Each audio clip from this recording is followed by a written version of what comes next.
Hey everyone, I'm working to hit 1,000 subscribers and I need your help to get there. If you enjoy this content, please hit that subscribe button right now. All right, Boston, strap in, because what started as a quiet weekend in Red Sox land has suddenly turned into one of the most fascinating roster puzzles we've seen in years. Two situations, two completely different storylines, but when you put them side by side and really look at what they mean for this team, something bigger starts to take shape. And if things break the way they just might, we could be watching the Red Sox make one of their most consequential roster decisions in recent memory. And most fans haven't even connected the dots yet. So let's break it all down. And trust me, by the end of this, you're going to have a very strong opinion about what Craig Breslow should do next. It started over the weekend with news that nobody in Red Sox Nation wanted to hear.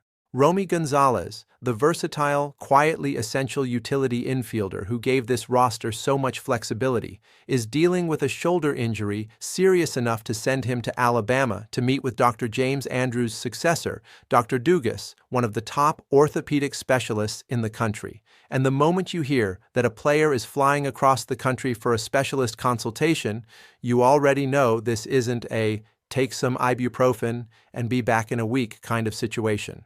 Right now, nothing is confirmed. The Red Sox are in wait-and-see mode, and according to reporting from Tim Healy of the Boston Globe, the range of outcomes here is wide.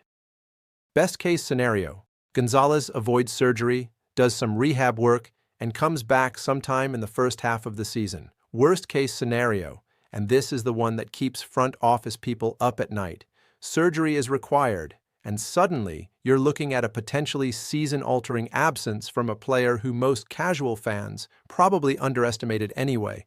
Because here's the thing about Romy Gonzalez that doesn't always make headlines. He wasn't just a name on the roster. He was a legitimate weapon in specific situations. His ability to handle left-handed pitching gave the Red Sox a right-handed bat they could plug into the lineup strategically. He could play second base, shortstop, third base, wherever you needed him.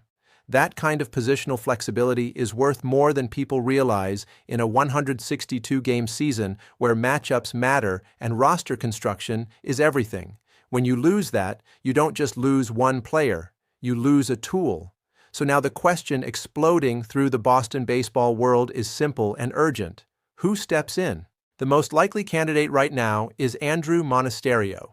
He's been one of the quiet success stories of spring training, impressing the coaching staff with his ability to handle multiple positions and his track record against left-handed pitching. If Gonzalez ends up missing significant time, Monasterio is probably the safe, responsible choice, a player who does the little things right, doesn't make mistakes, and gives the team a steady presence in a utility role. Nick Sogard is also in the conversation. He's a switch hitter with some production against lefties in his history, which keeps him relevant in this discussion. Boston values lineup balance, and a switch hitter who can play multiple spots always has a place on a roster trying to stay flexible through the long grind of a season. Nate Eaton is another name floating around. He can play third base and the outfield, which once again hits that key word the Red Sox front office keeps coming back to: versatility. Eaton is the kind of player who fills a spot, doesn't embarrass you, and lets the team keep moving without disruption. But then there's the name that makes this whole situation electric.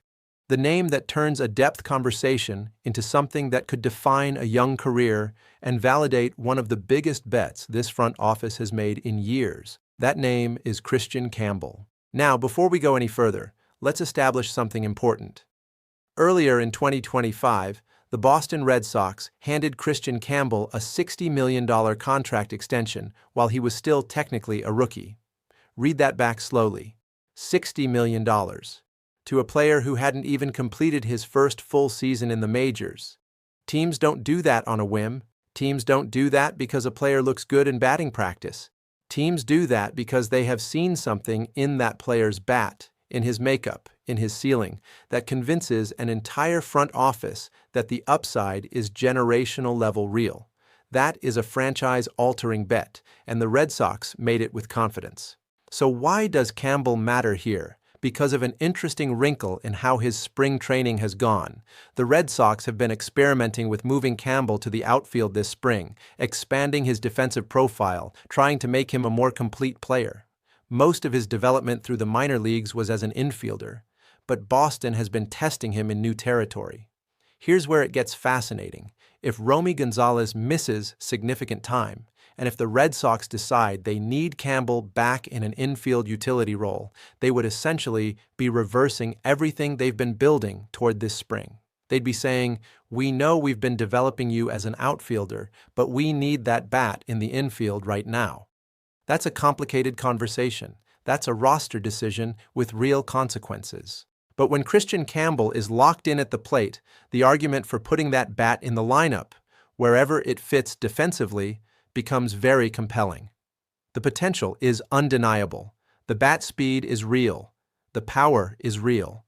And $60 million bets tend to come with a front office that is going to find ways to get that player on the field. Monasterio is probably still the favorite for the utility role if Gonzalez misses extended time.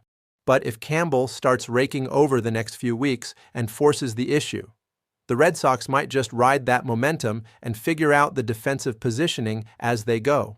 Because sometimes in baseball, opportunity arrives in an unexpected package, and the players who grab it change the trajectory of their careers overnight. Now, just when you thought this story couldn't get any more interesting, let's talk about the second situation, because while Boston might be patching one hole internally, there's a much bigger conversation happening that could reshape this roster in a way nobody fully anticipated. For weeks now, analysts around baseball have been pointing to an undeniable truth about the Red Sox roster construction. There is a logjam. Too many players competing for overlapping roles, too many hitters who fit the designated hitter or infield profile without a clear spot to call their own.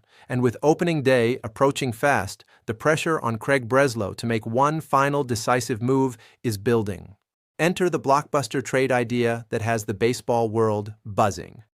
Chris Landers of Fanside put together a mock trade scenario that has been generating serious discussion, and for good reason. In this proposed deal, the Red Sox would send Masataka Yoshida and pitching prospect Kaizen Witherspoon to the Houston Astros, and in return, Boston would receive two-time All-Star infielder Isaac Paredes. Now, before Red Sox fans everywhere start throwing things at their screens, let's actually think about this. Yoshida's story with Boston has been complicated. When the Red Sox signed him to that 5-year, $90 million deal heading into the 2023 season, the expectations were enormous. And honestly, in his first 2 seasons, he delivered more than people give him credit for. He owns a career batting average of 282 in Major League Baseball with a 109 OPS+, meaning he has been an above-average offensive player by the numbers. But last season was a different story entirely. Yoshida appeared in just 55 games. His production dipped, and the questions started multiplying. Is the bat still what it was? Can he stay healthy? Is this contract still an asset, or has it become an anchor? And then came the Tokyo Games of the World Baseball Classic warm-up events, where Yoshida caught absolute fire offensively, reminding people exactly what he looks like when everything is clicking, which actually created an interesting window. His perceived value might be at a high point right now, even after a difficult 2024, and smart front offices know that windows like that don't stay open forever. Houston's interest would make sense for a very specific reason. The Astros have a roster loaded with right-handed hitting infielders who all want similar roles. It's a good problem to have, until it becomes a problem. And in that environment, Isaac Paredes has increasingly been the name connected to trade rumors as Houston looks for a way to rebalance. Let's talk about what Paredes actually brings to the table, because the numbers are legitimately impressive. He is a 2-time All-Star. Last season, in just 102 games, he missed time with an injury. He still hit 20 home runs and posted a 123 OPS+. For his 6-year Major League career, he owns a 115 OPS+, which means every single year he has been in the big leagues, he has been well above average as a hitter. That consistency is rare. That kind of production from an infielder who can play third base and multiple spots is the kind of thing contending teams pay enormous prices to acquire at the trade deadline. The Red Sox would potentially be getting him before the deadline at a price set in the offseason when the market is different, and crucially, Paredes still has 2 years of team control remaining before he hits free agency.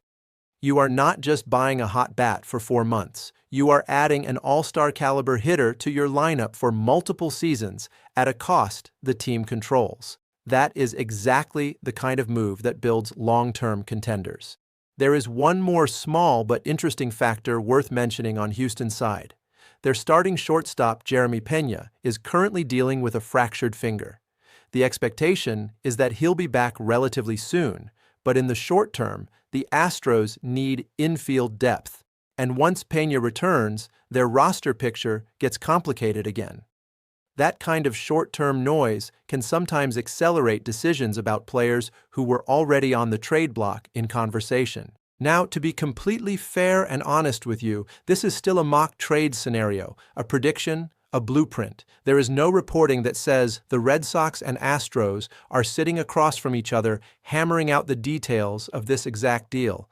Boston already made moves to strengthen the infield this offseason, which could make adding another infielder feel redundant at first glance, but the logic is undeniable. You clear a complicated roster spot occupied by a $90 million contract that hasn't fully delivered in 2 seasons. You add an all-star bat who is above average every single year. You gain multiple years of team control on a player at the peak of his value. And you do it before desperation sets in at the trade deadline when prices go through the roof. When you zoom out and look at both of these stories together, the Gonzalez injury creating unexpected internal opportunity and the Yoshida trade conversation potentially reshaping the lineup, you start to see a team at a genuine crossroads. The decisions made in the next few weeks are not just about roster spots and spring statistics. They are about what kind of team the Red Sox want to be in 2025. They are about whether young players like Campbell get the kind of moment that defines careers. They are about whether Craig Breslow is willing to make one more bold move that the front office might have been quietly building toward all along. The injury opened a door. The trade conversation opens a different kind of door, and Boston is standing at the threshold of both. If Gonzalez avoids surgery and comes back healthy in the first half, the internal competition sorts itself out naturally and the roster holds its current shape.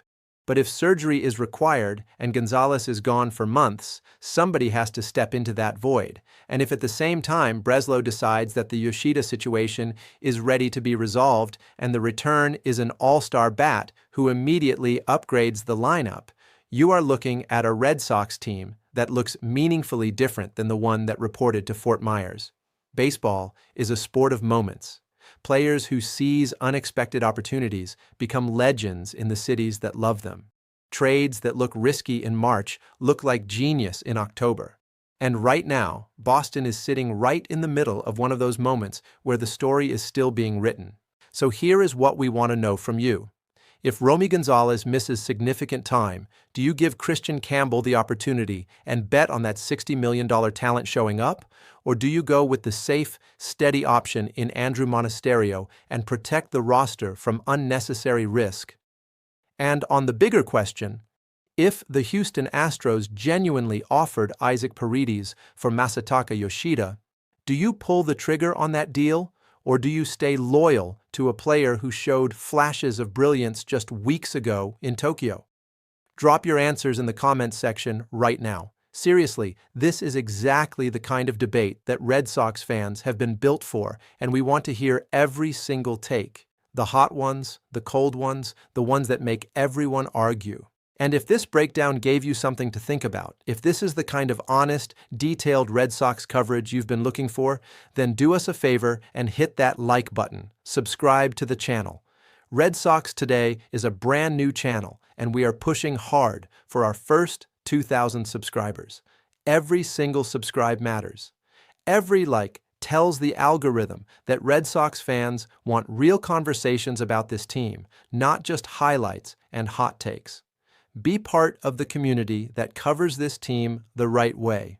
Hit that subscribe button right now, and we will see you in the next one. Let's go, Boston.